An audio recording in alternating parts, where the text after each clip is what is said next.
Okay guys, today in the kitchen, we are gonna make pizza. I'm gonna take you guys along as I make it for our family so you can see the method that we use. The actual dough making is not complicated. It's just the long process. It's about 10 a.m. here. I'm gonna start it. If you started at 10 a.m., it's about ready to bake at 6 p.m. for dinner. So let's get going. All my stuff out, the very first thing we're gonna do is weigh our flour. So I'm using this big tub. If you don't have it, like I said, you can use a Tupperware. Just get out a big bowl or a Tupperware. And I have it on a scale here. So this is my big old tub of flour. If you have a tub of flour this big, that means you have problems. Okay, so now we have our flour measured. We're gonna set that aside. We're gonna measure our water. We need 700 grams, which is about 3 cups. You're going to actually take a couple of tablespoons out and add it to your yeast. So the purpose of the water right now is just to hydrate the flour, but we're gonna just take a little bit off to activate the yeast. So I'm gonna take a couple tablespoons off the top. The rest of this water, I'm going to move my scale here. I'm going to put into the flour tub. So this is called auto yeast, which is hydrating the flour. I've got 25 minutes and I have my covered up dough here that's been hydrating. Okay, so here's that kind of gross yeast mixture, if you can see.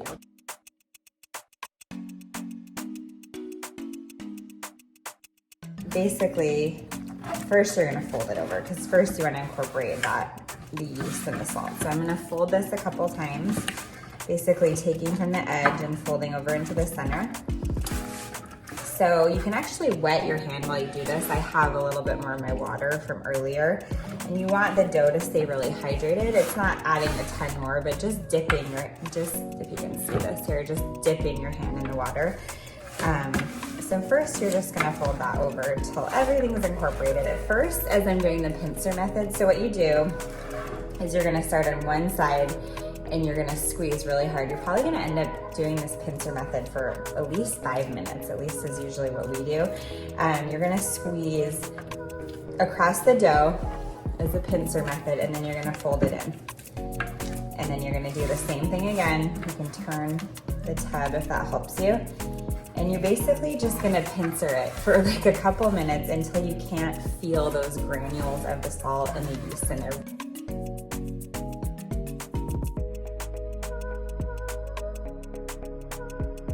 Now that this is done, I'm just gonna cover this up again and set it aside for 30 to 60 minutes, and then I'll meet you back here so we can fold the dough. Okay, so the last step for mixing before this long 6-hour rise is just to fold this dough over. See the dough, it's all incorporated and it's risen a little bit. So basically what we're gonna do is we're gonna fold the dough over. So you're gonna reach your hand in, I hope I can show you this, and you're gonna lift up the dough and fold it into the center. And then I like to turn the bin, lift, see if I can get that for you guys to see, lift it up and fold it into the center. So you're gonna just do a couple folds. This just needs a couple folds before it's gonna rest.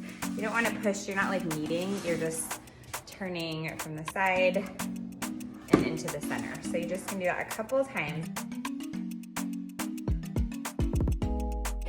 And I'm gonna coat the outside of the tub with it and then do a couple more folds. You don't want the olive oil to get into it really. You just want to kind of turn it around on itself, almost like flipping it over so that the olive oil is on the bottom. There we go. Kind of get a little olive oil on the top. You don't need to mix it in, but it's just going to keep it from sticking too much once we get this out.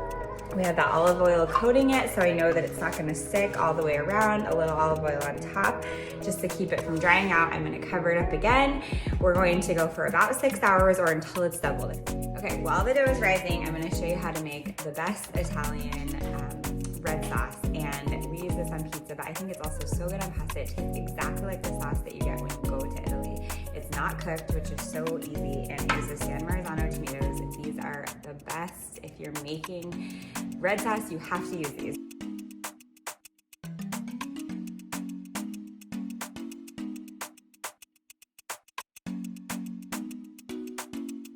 Okay, so I just finished blending this. I have a Vitamix. I did it just on the lowest speed. It goes really fast. It's gonna be like 15 seconds, so don't do it too long. And I'm gonna try to see if I can show you guys the texture here. If you can see on the video, it has these, not like chunks of tomato, but you can kind of see almost just like the grittiness of the tomato. It's not, I like it this way. It's not like 100% pureed, but if you want it that way, you can make it that way. But this stuff is so good. I told my husband, I was like, when I die, pour this on my gravesite, because it's the best sauce. It tastes like just fresh tomatoes in every bite. And then when you put the salty mozzarella on top and basil, oh, it's so good. Okay, so it's been about 5 hours, but our kitchen's been pretty warm today because I've had the oven on, so this actually doubled quicker than the 6 hours. So keep an eye on yours. This, you can see, I'll open this up. It smells really yeasty and it looks kind of wet on top from the olive oil. So what we're gonna do now is we're going to break it up into 6 different dough balls. Okay, so I just did my camera so you can see my counter better. I have my big thing of flour right here. I'm just gonna put a little bit of flour, good actually like a generous amount of flour across my countertop. And then I have the big bin right here of the dough. And what I'm gonna try to do basically is tip it out without it tearing too much. So I actually like to take a little bit of flour in my hands and kind of put it on the side of the bin so that as it comes out of the bin right here, it's not gonna stick. And then I'm gonna slowly kind of tip it, get some more flour on your hands. Try to get this in here so you can see it. And then start kind of pulling away at the back edges with a little flour on your hands as kind of carefully as you can. It's not gonna be perfect, but basically kind of start pulling it so it doesn't tear too much. Just kind of hoping that olive oil helps you kind of release it. And hopefully as we tip this, and scrape it off, it should come out kind of into one big blob on your counter. Okay, so that's good. There's not really much in there. So now I'm going to kind of shape this out into a big long log that we can cut into 6 pieces. Okay, so what I'm gonna do first is just take a tiny bit of flour over the top because there's still a lot of olive oil there. And then I'm going to kind of try to get this into a big log. I'm gonna turn it over, and this is gonna just make it a little bit easier to cut it into 6 equal pieces. Oh, I hope you can see this. Right there.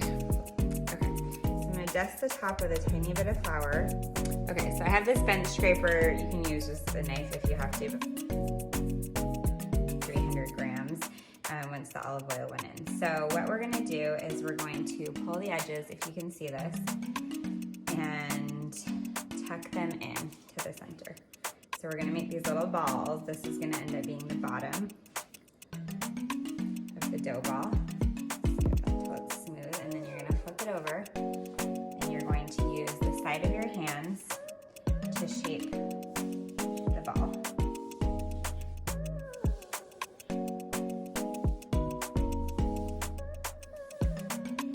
If you drag it across the counter, it can kind of help you smooth it out.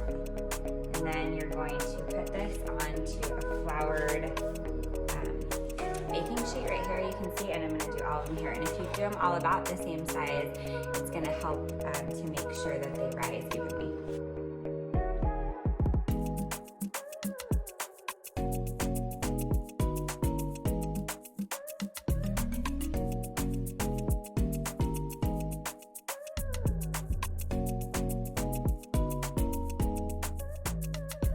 So these are all the dough balls. What I'm gonna do is spray these with some cooking spray and cover them with saran wrap. Leave them on the counter for 30 minutes. Okay, look at these beauties. You can tell how much they've expanded since we first put them on the tray. So when you put these, you can put them in the fridge just like this. Okay, so while your dough is in the fridge, you also want to get your pizza stone and preheat it in your oven. So what you want to do is take your rack and move it to the highest rack in your oven, and you have to preheat the pizza stone with the oven, and you want to crank your oven up to the highest temperature it will go. Ours goes to 550.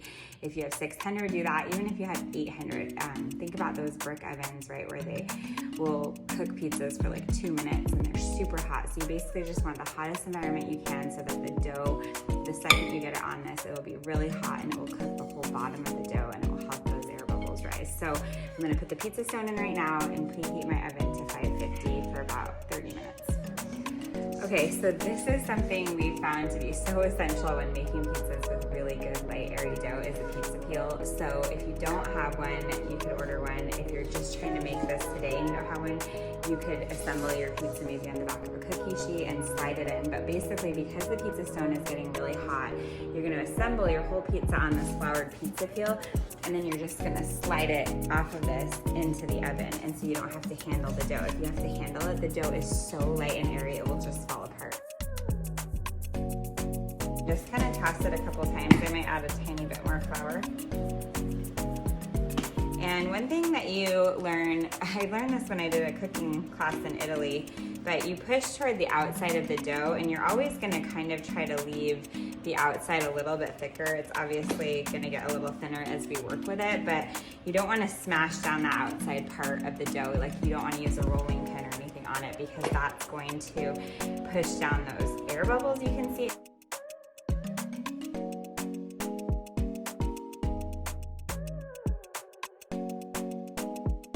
It doesn't have to be perfect. Then you want to move it to the pizza peel before you put any toppings on it. This is really important because it's really hard to transfer once you put the toppings on.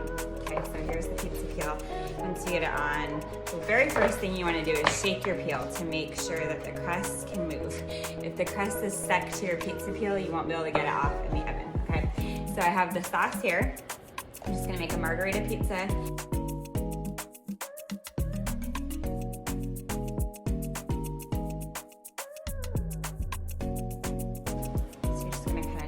These, and then I'm just gonna put a couple whole basil leaves because I love it whole. If you don't love it as much, you could just cut them up, but I'm just gonna do it like that, and then we're gonna slide it in the oven. So the first thing you want to do is just shake this again, make sure that your pizza dough is not stuck. Then I'm gonna come over to the oven. You'll see here we have that pizza stone on the very top level. And it's all about the wrist flick, and you're just gonna flick it in there. And then you wanna get that oven door closed.